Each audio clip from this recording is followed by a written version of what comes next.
विरोधक काँग्रेसचे किंवा सेवक वाघ आहे आणि विरोधक आपल्यावर सतत आरोप करत असतात की खासदार सुनील मेंढे यांनी 5 वर्षात कामं केली नाही. काय उत्तर द्याल आपण त्यांच्या आरोपांना? काय मला असं वाटतं की हा सुद्धा एक विरोधकांचा स्टंट असू शकतो. उलट तुम्ही असं जर विचार केला की गेल्या 30 वर्षाच्या काळात किंवा 20 वर्षाच्या काळात जे खासदार होते त्यांनी जशा जितक्या गावांना भेटी दिल्या असतील त्याच्या तुलनात्मक मी तुम्हाला निश्चितपणे सांगतो की दुपटीने मी सगळ्या लोकांकडे संपर्क केला आहे. आपला भाजपचा नारा आहे की अबकी बार 400 पार आणि सतत आरोप होतात की जर भाजपने 400 सीट जर जिंकली तर संविधानावर हल्ला होईल. आम्ही जी घटना वापरली की आम्ही ज्यासाठी आम्ही काय बदल केला असेल तर ते 370 कलम काश्मीरमधलं हटवायला ज्याची एक खूप गरज होती आणि ते तुम्हाला आता दिसतं आहे 2 वर्षाच्या काळानंतर की किती बदल झाला. आम्ही त्याच्या बदलानंतर किती मुख्य प्रवाहात आणायला किती जास्तचा फायदा झाला. ते तर म्हणतात की 370 हटवल्यानं भंडारा गोंदियाचा काय फायदा झाला? इथं तर रोजगार पाहिजे. बघा आता त्या लोकांना देश हा दिसत नसेल, देश त्यांना महत्त्वाचं वाटत नसेल, त्यांना फक्त स्वतःचं पोट, स्वतःचं जीवन, स्वतःचं कुटुंब असेल तर त्यांचा प्रश्न आहे. साहेब साकोलीला काँग्रेसचे राहुल गांधी आले होते आणि त्यांनी भाषणात त्यांनी आपला मॅनिफेस्टो सादर केला की आपण गरीब महिलांना 1 लाख रुपये वर्षाला देऊ, आपण अग्निवीर योजना रद्द करू, आपण ओबीसींची जातीगत जनगणना देशामध्ये जातीगत जनगणना करू, आपण MSP शेतकऱ्यांचे धान घेऊ की अजून आम्ही किमान 3 कोटी घरं नवीन बांधू गरिबांसाठी. आयुष्यमान भारतसारखी योजना आता आम्ही अजून जी काही वयस्क लोक आहेत आपल्या देशात सरसकट सगळ्यांना लागू करू. येणाऱ्या काळामध्ये आम्ही जे तरुणांसाठी जे आमची 2 लाखाची मॅक्झिमम लिमिट आहे, आमच्या जे आम्ही मुद्राचा लोन वाटतो मॅक्झिमम 5 लाखाची लिमिट आहे ती आम्ही 20 लाखापर्यंत वाढवली की जी मुलं आता आमची 2 लाख 5 लाख घेऊन तयार झाली त्यांना 20 लाखापर्यंत कर्ज देऊ. जातीगत जनगणनेच्या आपण सपोर्टमध्ये आहात. बघा जातीगत जनगणना हा राष्ट्रीय विषय आहे, हा काही आपला भंडारा गोंदियाचा विषय नाही. मुळात जातीगत जनगणनेचं हे बाऊ करून काहीतरी लोकांमध्ये जाती द्वेष पसरवण्याचं काम काँग्रेस या भागात देशामध्ये करत आहे. आमदार रोहित पवार हे सडक रचनेला आले होते. त्यांनी आपल्याला आरोप केले की आपण एक कॉन्ट्रॅक्टर आहात आणि स्वतःची संपत्ती वाढवली आणि किती 30 कोटीमध्ये काहीतरी तुम्ही तिकीट ही भाजपकडून विकत घेतली. काय सत्य आहे सर? बघा कॉन्ट्रॅक्टर असणं हा काही गुन्हा नाही, तो व्यवसाय म्हणजे काही त्याला कायद्याने बंदी नाही. मी तर म्हणेन त्यांनी आमच्या सर्व कॉन्ट्रॅक्टर लोकांचा अपमान केला की असं आम्हाला कॉन्ट्रॅक्टर म्हणून ते आमचं काम आहे. मी काही लोकांकडे एखादी नोकरीची भीक मागण्यापेक्षा स्वतःच्या पायावर स्वतः व्यवसायाने सिव्हिल इंजिनियर पण आहे. कितीच्या मताधिक्याने ह्या वर्षीच्या विजय मिळवायचे आपल्याला? निश्चितच 3 लाखापेक्षा जास्त मतांनी आम्ही 3 लाखापेक्षा जास्त मतांनी निवडून आलो. बरं, आणि 400 मध्ये ही गोंदिया भंडाराची जागा फिक्स 100% राहील. लॉक करून द्यायचं? यात कुठेही शंका नाही, तुम्ही लॉक करू शकता. मला लॉक करून द्यायचे? बिलकुल लॉक केलं पाहिजे. नमस्कार, मी संघर्ष हुकरे आणि आपण पाहतात झकास मराठी. झकास मराठीवर आपण सतत ही लोकसभा निवडणूक कशी रंगेल आपण सर्वांपुढे दाखवण्याचा प्रयत्न करतो. 19 एप्रिलला भंडारा गोंदिया लोकसभा क्षेत्रात हे पहिल्या फेजमध्येच्या निवडणूक आहेत आणि त्याकरिता उमेदवारसुद्धा आपापल्या तयारीला लागले आहेत, भिडून पडले आहेत. रात्र दिवस एक करून हे लोकांपुढे मत मागत आहेत. नेमकं काय चित्र ह्या लोकसभेचा राहणार आहे आज आपण सर्वांपुढे दाखवत आहोत. आज आमच्या बैठकीमध्ये आणि ह्या लोकसभा निवडणुकीवर चर्चा करण्याकरिता स्वतः महायुतीचे उमेदवार सुनील मेंढे साहेब आहेत. साहेब, स्वागत आहे आपल्या झकास मराठीवर. आता आम्ही ही इंटरव्ह्यू रेकॉर्ड करत असताना रात्रीचे 12 वाजले आणि आपल्या चेहऱ्यावर कसल्याही प्रकारचा थकवा दिसत नाही. सकाळपासून आपण प्रचार करत आहात, प्रचार सभा घेतात, मात्र किंचितही आपल्या चेहऱ्यावर थकवा दिसत नाही. काय एनर्जी कुठून येते एवढी? निश्चितपणे एक वेगळ्या प्रकारची ऊर्जा ह्या काळात मिळत असते. विशेषतः लोकांकडनं जसा प्रतिसाद मिळतो तशी ऊर्जा मिळत असते. त्यामुळे निश्चितपणे थकावा हा विषय डोक्यात येत नाही. थकावा विषय डोक्यात येतच नाही, कितीही काम केलं तरी काही वाटत नाही त्याचं. बरं, आपण 2019ला सुद्धा खासदारकी लढली, आता 24ला सुद्धा लढतात. काय फरक वाटते साहेब दोघेही निवडणुकांमध्ये? नाही, फरक निश्चित काही ना काही प्रमाणात असतो. 2019ला मी अगदी नवखा होतो. बरं, आणि मला खूप लोकांची ओळख पण नव्हती, परंतु मोदीजींचं नाव आणि माझी एक प्रामाणिक छबी बरं या बळावरती आम्ही ती निवडणूक जिंकली आणि जवळपास 1,97,500-600 पैकीच्या दरम्यान आम्ही ती निवडणूक जिंकलो. बरं. यावेळेस एकतर महायुतीचा विषय आहे. अनेक वर्षापासून पहिल्यांदाच काँग्रेस स्वतःच्या चिन्हावरती निवडणूक लढत आहे. आजपर्यंत राष्ट्रवादी लढली आणि आपल्या काँग्रेसचे प्रदेशाध्यक्ष आदरणीय नानाभाऊ पटोले यांनी ही निवडणूक आपल्या याची केली आहे.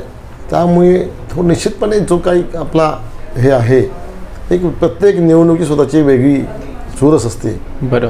ती याही वेळेस आहे, परंतु मला शाश्वती आहे आणि मला विश्वास आहे की ही सुद्धा निवडणूक आम्ही चांगल्या फरकाने जिंकू. बरं. निवडणुका म्हटल्यावर लोकांना मुद्दे सांगावे लागतात, आपण काय कराल ते सांगावे लागतो. ह्या वर्षीची निवडणूक कोणत्या मुद्द्यांवर होत आहे, कसे मुद्दे आपण समजवतात लोकांना?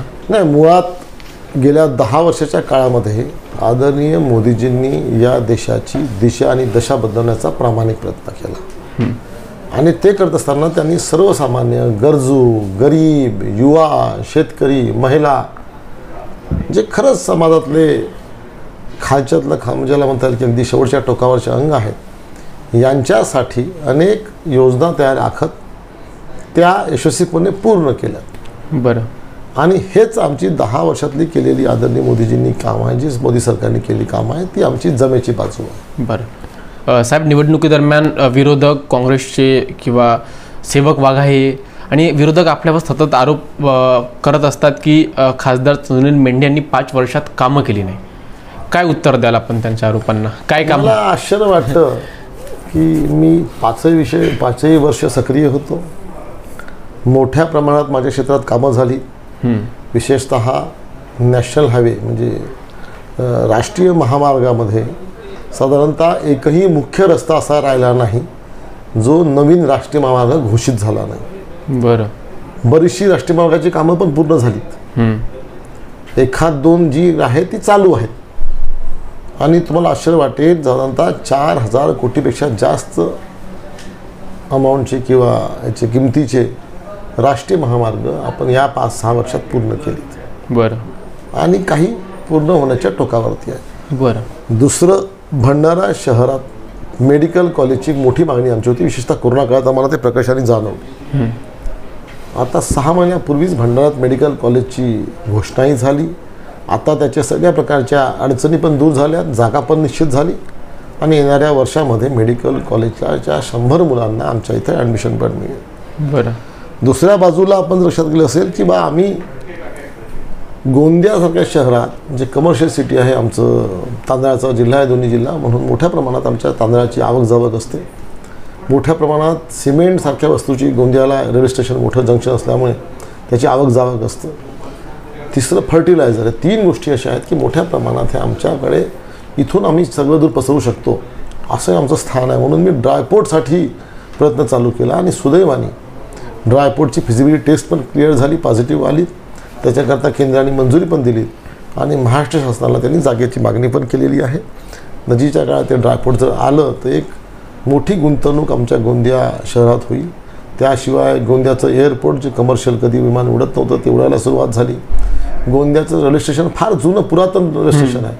त्याचं पूर्ण नवीन रेल्वे अंतर्गत आम्ही अमृत योजना अंतर्गत त्याचं सुरुवात केली आणि गोंदिया, तुमसर, भंडारा या 3 रेल्वे स्टेशनला सध्या 52 कोटीची गुंतवणूक करून या 3 रेल्वे स्टेशनचा कायापालट करण्याचं काम करतो आहे. तिसऱ्या रेल्वे लाईनचं जे आम्हाला अत्यावश्यक होती, बिलासपूर ते नागपूर, तिचंही काम जवळपास पूर्ण होत आलेलं आहे आणि त्यामुळे येणाऱ्या काळामध्ये भरपूर ट्रेन पण आमच्या भागात वाढतील, त्याचा थांबा पण मिळेल.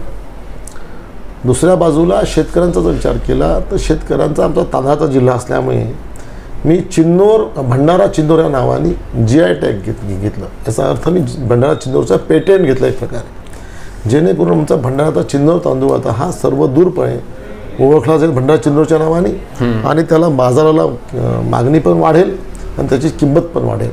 साधारणतः 60 रुपये किलोपेक्षा जास्त किंमत आम्हाला, कमीत कमी किंमत या तांदळाची मिळेल आणि येणाऱ्या काळात त्याच्यावरती मी बरंच काम करणार आहे. तर ही सगळी कामं आम्ही साधारणतः भरपूर कामं अशी गेली. तरुणांसाठी रोजगार मिळावे असो, दिव्यांग बंधूंसाठी आम्ही दिव्यांगाचे मेळावे घेऊन त्यांना साहित्य पुरवण्याचं काम असो, सांस्कृतिक महोत्सव असो दोन्ही जिल्ह्यामध्ये मोठे प्रत्येक तालुका लेवल, त्याच्याशिवाय रोजगार महोत्सव, संस्कृती क्रीडा महोत्सव, ही तर कामं केलीच केली. सोबत ही जी विकास कामं तुम्हाला जे सांगितली ही सुद्धा कामं केली. अशा अनेक अशी कामं सांगता येतील.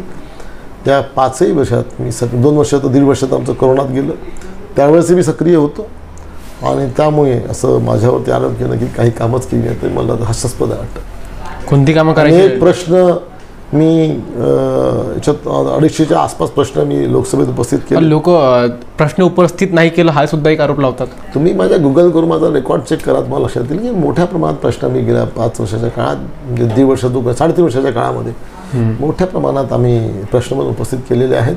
250पेक्षा जास्त प्रश्न मी. कोणती कामं करायची राहिली साहेब आता 5 वर्षात? नाही, कामं म्हणजे करायला आपल्याला वाटते की आपण हे कामं करायला पाहिजे निश्चितपणे की बा क्षेत्र फार मोठं असतं आणि प्रत्येक क्षेत्रातली वेगवेगळी स्वतःची एक अडचणी असतात, कामही पण असतात. आता माझ्या भागात मोठ्या प्रमाणात तलाव आहेत, त्याला वॉटर बॉडीज म्हणतो आपण, भरपूर पाणी आहे. मत्स्य व्यवसाय असा एक हा व्यवसाय होऊ शकतो की माझ्या जिल्ह्यातील सर्व तरुणांना चांगलं काम मिळू शकेल, रोजगार उपलब्ध होऊ शकेल, असं तर त्याच्यात पोटेन्शियल आहे. त्यावरती पाहिजे तसं प्रमाणात मला काम करता आलं नाही. त्याचं कारण असं आहे की महाराष्ट्र शासनाची गोडे पाण्यावरची म्हणजे गोड्या पाण्यावरची मासेमारीवरती त्यांची गाईडलाईन क्लिअर उपलब्ध नाही. तर ती पण आता चालू झालेली आहे, त्याच्या दृष्टीने मागे लागलेलो आहे. ती झालं एक मोठा व्यवसाय त्यातनं उपलब्ध होऊ शकेल. जी मेडिकल कॉलेज जे आम्हाला मंजूर झालं त्याचं काम पूर्ण करणं हे मोठं काम माझ्याकडे निश्चितपणे आहे. त्याशिवाय जी आमच्याकडे शेतकऱ्यांसाठी माझं गोसे एक नॅशनल डॅम आहे भंडाऱ्याला, ज्याचं 70% काम पूर्ण झालं आहे. म्हणजे इन द सेन्स ऑफ पाणी पोहोचणं शेतकऱ्यांपर्यंत. डॅम सगळं रेडी आहे, मुख्य कालवे रेडी आहे, परंतु अजूनही 30% शेतकऱ्यांना पाणी पोहोचलेलं आहे शेतामध्ये. माझं आगामी काळातलं सगळ्यात महत्त्वाचं कुठलं काम राहील तर हे जे 30% शेतकरी आहे, साधारणतः 2.5 लाख हेक्टर त्याचा कमांड एरिया, म्हणजे भरत ह्यूज असा एरिया आहे. संपूर्ण अर्धापेक्षा जास्त भंडारा जिल्हा त्यात कव्हर होतो शेतकऱ्यांसाठी. आणि हा फार अत्यावश्यक बाब आहे पाणी हे माझ्या धानाच्या शेतीसाठी. त्यामुळे त्याच्यावरती काम करणार आहे आणि 30% लोकांना पाणी पूर्ण मिळाल्याशिवाय मी स्वस्थ बसणार नाही. हा तसे मी परवाच अमित शहांच्या मेळाव्यामध्ये मी हे स्पष्ट केलं आणि मी त्यासाठी म्हणजे आता येणाऱ्या काळामध्ये प्रयत्न करणार आहे. आपण क्षेत्रातील अनेक गावांमध्ये भेटी दिलं, अनेक लोकांशी चर्चा केली. सर्वसामान्य लोक हाही आरोप करतात की आपण खासदारांना पाहिलं नाही किंवा खासदार आमच्या गावापर्यंत आले नाही. मला असं वाटतं की बा हा सुद्धा एक विरोधकांचा स्टंट असू शकतो. उलट तुम्ही असं जर विचार केला की गेल्या 30 वर्षाच्या काळात किंवा 20 वर्षाच्या काळात जे खासदार होते त्यांनी जशा जितक्या गावांना भेटी दिल्या असतील त्याच्या तुलनात्मक मी तुम्हाला निश्चितपणे सांगतो की दुपटीने मी सगळ्या लोकांकडे संपर्क केला आहे, जगावात गेलेलो आहोत. मला 3.5 वर्ष मिळाले, 1.5 वर्ष कोरोनामुळे. बरोबर. आणि 3.5 वर्षाच्या काळामध्ये मी असं एकही मोठं गाव सोडलं नसेल ज्या गावात मी पोहोचलो नाही. आता एखाद्या गावात गेलं, आपण गावात एखाद्या ठिकाणी सभा घेतो, त्यात 200-250 लोक असतात. गावात एकूण राहतात 2,500-3,000. बरोबर. 2200 लोकांना मी दिसतच नाही. त्यामुळे काहीतरी विरोधकांनी करायचं गावात गेलं नाही. या उलट जसे काँग्रेसचे नाना पटोले 3.5 वर्ष खासदार होते, त्यांनी सांगावं की त्यांनी किती गावाला भेटी दिल्या, मी माझे हिशोब ठेवतो. ते तर एका भाषणामध्ये म्हणाले की खासदारानं जर आपली सिक्युरिटी वगैरे हटवली आणि जर एखाद्या रोडवर जर गेले तर लोक त्यांना ओळखतील नाही, असं तुमचा आरोप केला त्यांनी एका भाषणात. बघा आता तुम्हाला ते तर ज्या दिवशी मतदान होईल आणि रिझल्ट येईल त्या दिवशी त्यांना आमची ओळख दिसेल की आम्हाला किती लोक ओळखतात आणि किती लोक आमच्या कामावरती आणि किती लोकांनी मला बघितलं आहे. आता असं कॉमेंट्स करणं आणि असं बोलणं सोपं आहे. कोण कोणाला ओळखते? सतत मी संपर्कात आहे. मी तुम्हाला सांगतो आत्ताच्या आत्ता मी तर एक राम रथयात्रा काढली होती आपण 22 जानेवारीच्या पूर्वी. बरोबर. प्रत्येक तालुक्यात एकेका तालुक्यात 15-15 गावात प्रत्येक फिरून. खासदारांना प्रत्येक गावात जाणं शक्य आहे का? प्रॅक्टिकली तसं शक्यच नाही. 1650 गावं आहेत आणि तसं मीच नाही, कोणीच जाऊ शकणार नाही. पण मी तुम्हाला सांगतोय, मी तुलना जर करायची झाली तर माझ्या आधीच्या जे कोणी लोकसभेचे खासदार होते त्यांच्याशी तुलना केली तर त्या दृष्टीने तुम्हाला मी नेहमी उजवास सापडी. त्यांच्यापेक्षा निश्चितपणे मी जास्त भ्रमण केलं आहे, फिरलो आहे, लोकांशी संपर्क ठेवलेला आहे, हे तुम्हाला निश्चितपणे जाणवेल. साहेब, जसं आपला भाजपचा नारा आहे की अबकी बार 400 पार, आणि सतत आरोप होतात की जर भाजपने 400 सीट जर जिंकली तर संविधानावर हल्ला होईल. काँग्रेसला आत्ता इथे लढायला किंवा बोलायला काही प्रश्न उरले नाहीत किंवा काही मुद्दे उरले नाहीत। आमच्याकडे आमच्याकडे पूर्ण बहुमत होतं। आत्ताही तुम्ही जर लोकसभेत बघितलं तर पूर्ण बहुमत आहे। आम्ही आता का संविधानाला कुठे हात लावला? मुळात आदरणीय मोदीजींनी अगदी सुरुवातीलाच स्पष्ट केलं की डॉक्टर बाबासाहेब आंबेडकरांनी लिहिलेल्या घटनावरती आमचा 100% विश्वास आहे। आमची घटना जगातील सर्वोत्तम घटना आहे, लिहिलेली घटना आमची। त्यामुळे त्या संविधानाला बदलण्याचं किंवा त्यात बदल करण्याचं आमच्या स्वप्नातही आमच्या डोक्यात येत नाही, हा स्पष्ट आरोप आहे। उलट अनेक वेळा काँग्रेसने अगदी आणीबाणी लावली तेव्हाही घटना पायमल्ली तोडवली किंवा संविधानाची खिल्ली उडवली, किंवा त्यांनी आत्ता जे शहाभोना प्रकरणात केलं ते सुद्धा एक विशिष्ट समाजाला हे करण्याचं, असे अनेक उदाहरण तुम्हाला त्यांचे सापडतील। या उलट आम्ही जी घटना वापरली की आम्ही ज्यासाठी आम्ही त्यात काय बदल केला असेल तर ते 370 कलम काश्मीरमधनं हटवायला, ज्याची एक खूप गरज होती आणि ते तुम्हाला आता दिसतं आहे 2 वर्षाच्या काळानंतर की किती बदल झाला, आम्ही त्याच्या बदलानंतर किती मुख्य प्रवाहात आणायला किती जास्त त्याचा फायदा झाला। त्याशिवाय आम्ही घटना बदलवली आमच्या मुस्लिम महिलांना ट्रिपल तिलाकसारखा कायदा हटवण्यासाठी, त्याच्यात हस्तक्षेप केला आम्ही। हे दोन्ही बाब, एक राष्ट्रीय सुरक्षेचा विषय होता, दुसरा महिलांच्या अस्मितेचा विषय होता। दोन्ही एक महत्त्वाच्या विषयावरती आम्ही त्यात थोडासा जो काही बदल केला असेल त्याच्यात थोडंसं अमेंडमेंट केलं असेल, पण दोन्ही विषय ही काळाची गरज होती हे आपल्या लक्षात आलं। ते तर म्हणतात की 370 हटवल्यानं भंडारा गोंदियाचा काय फायदा झाला? इथं तर रोजगार पाहिजे। बघा, आता त्या लोकांना देश हा दिसत नसेल, देश त्यांना महत्त्वाचं वाटत नसेल, त्यांना फक्त स्वतःचं पोट, स्वतःचं जीवन, स्वतःचं कुटुंब असेल तर त्यांचा प्रश्न आहे। आमच्याकरता राष्ट्र प्रथम आहे, त्यामुळे राष्ट्राची सुरक्षा, देशाची सुरक्षा हा सर्वप्रथम। आमच्या पोटाला काय मिळतं नाही मिळतं आम्ही नंतर विचार करू, पण निश्चितपणे रोजगारसुद्धा हा तेवढा सेन्सिटिव्ह विषय आहे आणि हा काही आत्ता नवीन मुद्दा नाही आहे। अनेक वर्षापासून काँग्रेसच्या काळापासून अनेक वर्षापासून आपल्याकडे बेरोजगारीमध्ये सतत वाढ होते आहे। आपल्या देशाचं पॉप्युलेशन किंवा लोकसंख्या पण तेवढ्याच गतीने वाढतात, परंतु आपण हेही बघितलं पाहिजे की गेल्या ह्या 10 वर्षाच्या काळामध्ये विशेषतः इन्फ्रास्ट्रक्चरच्या कामामध्ये आम्ही मोठी इन्व्हेस्टमेंट केली, भरपूर आम्ही कामं केली। तर एवढी तुम्हाला सांगितलं, एवढी रस्त्याची कामं प्रोजेक्ट बंद झाले भंडाऱ्याच्या, सांगतो ना, इतकी सारी जी कामं चालू आहेत आमची कन्स्ट्रक्शनची, तर यावरती काम करायला तर लोक तर असतात की नाही, यावरती काम करणारे ड्रायव्हर, ऑपरेटर, मशीन्स, मजूर, शटरिंगचं काम करणारे, तर यांना आपोआप रोजगारामध्ये वाढ असते। आपण जो भेलचा प्रश्न माझ्याकडे उपस्थित केला तो मी 2014चा विषय आहे, त्या निवडणुकीत मी नव्हतो, उभा पण नव्हतो, आणि 2014ला जेव्हा नाना पटोले निवडून आले स्वतः, ते आमच्या भाजपकडून निवडून आले, त्याच काळात तो बंद पडलेला काम आहे। आणि आता तर जे काही तो विषय आहे तो सगळ्यांना प्रयत्न केले, पण 5 वर्षात त्याला अनेक वेळा मी 3 ते 4 वेळा भेलच्या स्वतः MDंना भेटून आलो त्यांना। का सुरू झालं नाही ते? नाही, त्यांचं असं म्हणणं आहे की आता आम्हाला ज्या करता मी कारखाना टाकणार होतो त्याची मागणीच कमी झालेली आहे, आमच्याकडे डिमांडच नाही, की त्याला पॉवर प्लांटला लागणारं जे इक्विपमेंट आहे त्याची मागणी कमी झाल्यामुळे आता त्यांची इच्छा नाही की इथं काही नवीन हे करणं, त्या दृष्टीने आमचा पाठलाग सुरू आहे। एक तर भेल सुरू व्हावा, अन्यथा भेलच्या ऐवजी मग आम्ही ती MIDCच्या माध्यमातून दुसऱ्यांना ती जागा देऊन अनेक छोटे मोठे उद्योग तिथे उभारावे, या दृष्टीने माझा सतत प्रयत्न राहणार आहे। आणि या येणाऱ्या 5 वर्षामध्ये निश्चितपणे एक तर आम्ही भेल उभा करू किंवा भेलच्या ऐवजी त्या ठिकाणी दुसऱ्या तरी इंडस्ट्रीज किंवा कारखाने आले पाहिजे, या दृष्टीने प्रयत्न करू।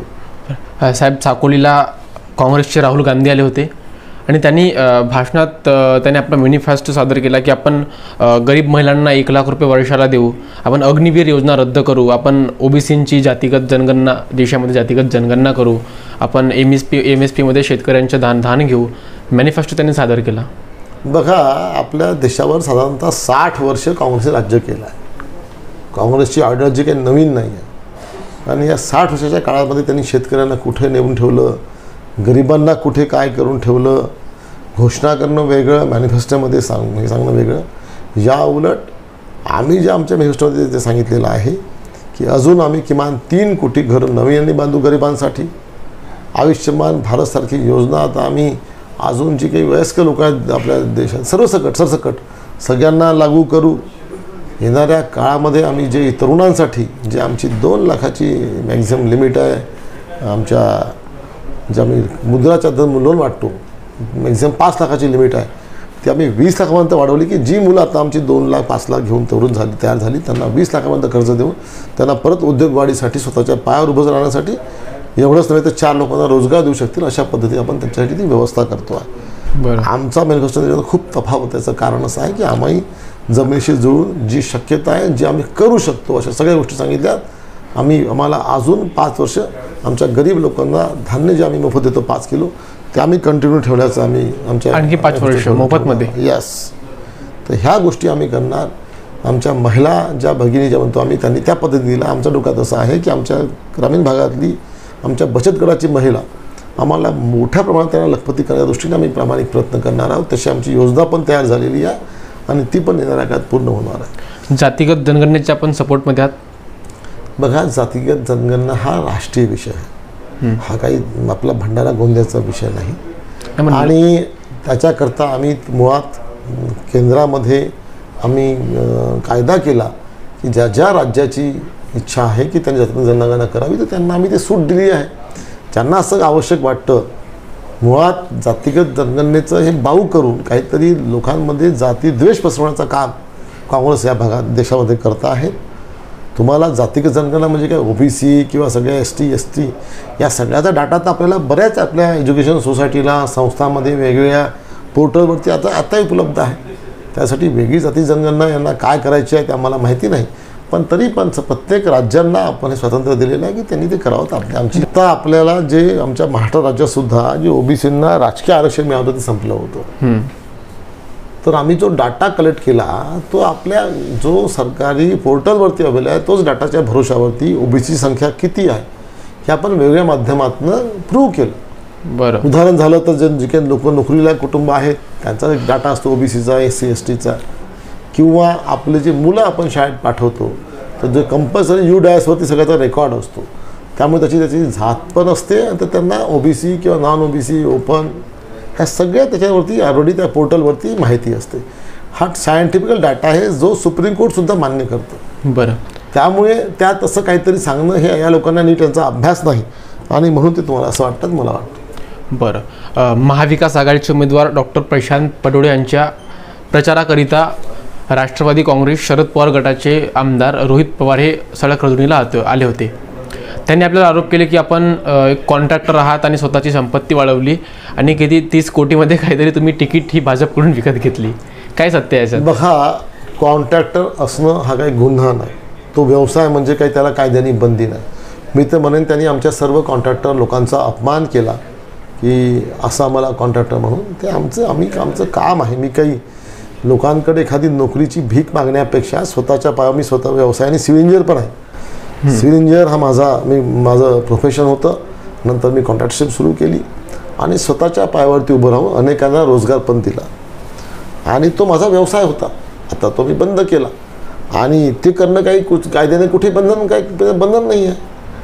रोहित पवार स्वतः कॉन्ट्रॅक्टर आहेत.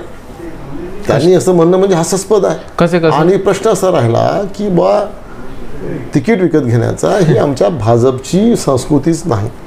असं जर असतं तर आपण बघितलं असतं नरेंद्र मोदीसारखी ज्यांच्या बिचाराची आमच्या अख्ख्या आयुष्यातली कमाई नाही असा माणूस, आमचा सामान्य एक चहा विकणारा माणूस आमच्या देशातला पंतप्रधान होतो. आपण हे बघितलं पाहिजे की ही आमच्या संस्कृतीत काय. आत्ता आपण आमच्या 2-3 प्रदेशांमधले जे मुख्यमंत्री बनले अगदी सामान्य लोकांना वावरणारे लोक त्यांना मुख्यमंत्री बनले. त्यामुळे भाजपची ही संस्कृती नाही, ती काँग्रेसची संस्कृती आहे तिकीटा विकणे. आमच्याकडे आम्हाला जर तिकीट मिळालं मी नगराध्यक्ष झालो, खासदार झालो, 1 रुपयाचा कोणाला चहा पाजाची गरज वाटत नाही आणि त्याची गरज भासतही नाही आहे. ही आमच्या भारतीय जनता पार्टीची संस्कृती नाही. बरं. लोक चांगला प्रतिसाद देतात याकरिता? निश्चितपणे मी आत्ता जो जातो आहे इतका उत्स्फूर्त प्रतिसाद म्हणून सांगितलं तुम्हाला की म्हणूनच आम्हाला आत्ताही थकवा येत नाही की लोकांकडनं तो उत्साह मिळतो आणि उत्स्फूर्त प्रतिसाद मिळतो. त्यामुळे आम्हाला एक वेगळी ऊर्जा मिळत असते. त्यामुळे एक निश्चितपणे लोकांचा उत्साह पाहून मी तुम्हाला स्पष्ट सांगू शकतो की आम्ही हे निवडणूक मोठ्या फरकाने जिंकू. बरं साहेब, जेव्हा ही आपल्याला उमेदवारी जाहीर झाली त्याच्या आधीपर्यंत भाजपमध्ये कितीतरी लोकांचे नाव चर्चेमध्ये होते, मात्र शेवटच्या दिवशी तिकीट तुम्हालाच झाली. का तुम्हाला झाली असेल किंवा कोणत्या कामाचं पक्षानं निरीक्षण केलं असेल आपल्याला वाटतं? मी आत्ताच तुम्हाला सांगितलं की मी 5 वर्षामध्ये लोकांच्या टचमध्ये राहिलो. पक्षाची ध्येयधोरणं, पक्षाचं काम, माझं अख्खं घर जनसंघाच्या काळापासून भाजपचं ज्याला म्हणता येईल विचाराचं आहे. त्यामुळे मी स्वतः संघाचं काम केलेलं आहे, मी स्वतः बजरंग दल विश्व परिषदेमध्ये काम केलं आहे. या विचार प्रवाहाशी मी आधीपासून जोडलेला आहे, माझं अख्खं कुटुंब त्याच्याशी जोडलेलं आहे. आणि आत्ता जेव्हा मला राजकारणात येण्याची संधी मिळाली, मी जी कामं केलीत 5 वर्षाच्या काळामध्ये, आदरणीय मोदीजींच्या योजना ज्या पद्धतीने मी राबवल्यात, तुम्हाला आश्चर्य वाटेल की घरकुलाची योजना आपल्या संपूर्ण महाराष्ट्रामध्ये सगळ्यात चांगली आणि सगळ्यात चांगली इम्प्लिमेंटेशन आपल्या भंडारा जिल्ह्यात चालू. नरेगा योजना जी एक मोठी योजना आहे केंद्राची, मोठ्या प्रमाणात पैसा यामुळे ग्रामीण भागात येतो. भंडारा जिल्हा आणि गोंदिया जिल्हा दोन्ही जिल्ह्याचे कामं सतत 3-3.5 वर्ष आपण पहिल्या की दुसऱ्या किंवा तिसऱ्या क्रमांकावरती राहिलो. वॅक्सिनेशनमध्ये आपण पहिल्या क्रमांकावरती होतो भंडारा जिल्हा. तर ही जे काही आमच्या योजनांची अंमलबजावणी आहे, जे आमच्या केंद्र शासनाचं मुख्य काम आहे आमचं हे, आणि मोदीजींचंही मुख्य उद्दिष्ट आहे की ही जी आमची गरीब लोक आहेत यांना वरती असेल तर या योजनाची अंमलबजावणी नीट झाली पाहिजे. ते मी काटेकोरपणे केलं, लोकांशी संपर्कात राहिलो. क्रीडा तो आता सांगितलं, खासदार क्रीडा महोत्सव असो, खासदार सांस्कृतिक महोत्सव असो, रोजगार महोत्सव असो, आमच्या दिव्यांग बंधूंना साहित्य वाटपाचा विषय असो, ही सगळी कार्यक्रम मी अगदी खालच्या लेवलला नेऊन नीट राबवली. आणि मला असं वाटतं की पक्षाची ध्येयधोरणंसुद्धा मी नीट राबवली. त्यामुळे मला परत एकदा पक्षाने संधी दिली, त्याबद्दल निश्चितच आमचे सगळे राष्ट्रीय नेते, मोदीजी, अमित भाई शहा, आमचे प्रदेशाचे अध्यक्ष बावनकुळे साहेब, आमचे देवेंद्र फडणवीस साहेब यांचा आभार मानलं पाहिजे की त्यांनी परत एकदा मला संधी दिली. तुमसरचे माजी आमदार आणि ते विकास फाउंडेशनचे संस्थापक अध्यक्ष शरण वाघमारे साहेब यांची जेव्हा आपण मुलाखत घेतली, तर ते आपल्या मुलाखती दरम्यान म्हणाले की खासदार सुनील मेंढे यांनी माझ्याशी 2दा संपर्क साधला. मात्र मी त्यांना प्रश्न केला की तुम्ही मला विधानसभेला मदत कराल का हा प्रश्न विचारला. त्यांनी काही उत्तर दिले नाही, आणि त्यांनी जर उत्तर दिलं असतं तर मी त्यांना पाठिंबा दिला असता. त्यांनी सध्या काँग्रेसला पाठिंबा दिला आहे. बघा, काही फरक याचा दिसेल शरण वाघमारेंनी काय म्हटलं नाही म्हटलं हे विषय नाही. मी निश्चितपणे मी फोन केला की मला तुम्ही पाठिंबा द्यावा अशी माझी इच्छा आहे. तुम्ही आधी आमच्या भाजप पक्षामध्ये होते, त्यामुळे माझी इच्छा आहे. तुमचे कार्यकर्ते बरेचसे आमच्या भाजपशी जुळलेले आहेत. तर त्यांनी मला सांगितलं की मला विधानसभेत मदत कशी कराल. मी म्हटलं की तुमच्याकडे जर पक्षाचा कमळ राहिला किंवा महायुतीतल्या पक्षातलं जर तुमच्याकडे तिकीट राहिलं तर मी तुम्हाला मदत करेन, अन्यथा नाही. तर हे तर मी त्यांना चुकीचं उत्तर थोडी दिलं, आणि मी त्यांच्याशी खोटं काय बोलावं. मला आज माझ्या फायद्यासाठी मी माझ्या पक्षाच्या ध्येयधोरणाशी मी कसं अवहेलना कराल.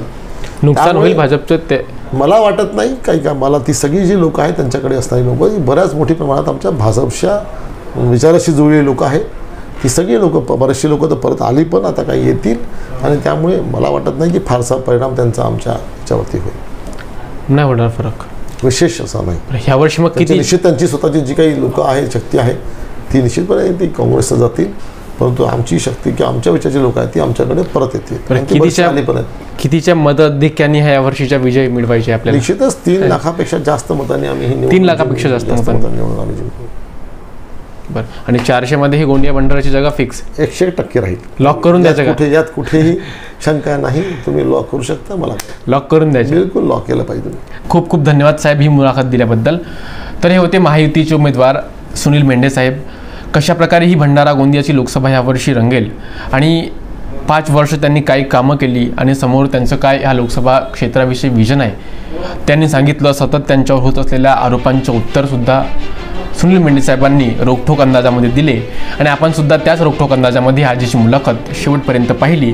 त्याबद्दल सर्व प्रेक्षकांच्या मनापासून आभार. खूप खूप धन्यवाद.